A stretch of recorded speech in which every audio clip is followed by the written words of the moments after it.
Just want to share to you my 1 week budget na wet goods. But wala pa na siya labot sa grocery. Pero kanina budget, gina-stretch na siya maayo. Wish lang yun na maabot ko siya 1 week. So we have here kapalit kong pipino, which is I think that is 5 pieces for good for 20 pesos. Basta makatiming lang ko sa kung suki na naa. Kapalit siya kong barato. Like, upo, mantingin siya kaninda ko. I also bought this at 20 pesos lang. So, goods na kayo, di ba? If naamoy mga tanom ani, well, you're so blessed. But for us na naa sa city nagpuyo, everything is palit jud. So, I also bought kana mga hiwa na daan na baggy beans, which is 25 pesos. And wet na Mickey, which is also 25 pesos. And 1 kilo na, and then 8 pieces egg ram tingali na. And then the rest kay mga isda na siya, which is the half kilo ra kung gipamalit, tulo ka klase. And because mga Bisaya loves utan, no? Utanon, but kaisa ra siya, good for one only na cook. Dali ra siya madaot. So mo ni atong utan Bisaya isa ka plastikan. Gilain na siya daan.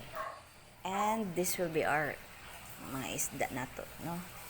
And our 8 pieces egg kaya na may nabiling gamay.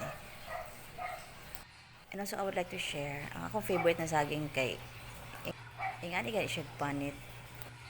I mean daot kay siya og panit, no? Dili siya nice to look, but perting tamisan niya. Whereas katong nindot gani kay pang export yun na saging kay aslo manggod. Kung ako'y papaliton pat gingani kay mas barato ra siya, at the same time tamis pagyud. This is 40 pesos for 1 kilo. And actually one day ra gyud siya sa lamisa.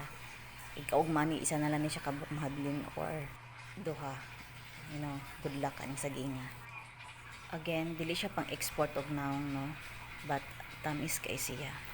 Like here's the example, no? Babaga siya na, pero look at the inside, di ba? Kanang limpyo kay siya sud, then tamis pa jud kaayo. So no question, no, isa ra gid siya kaadlaw diri sa lamisa. After ana malag na mabili na duha sa the next day. So you know me na when I bought saging.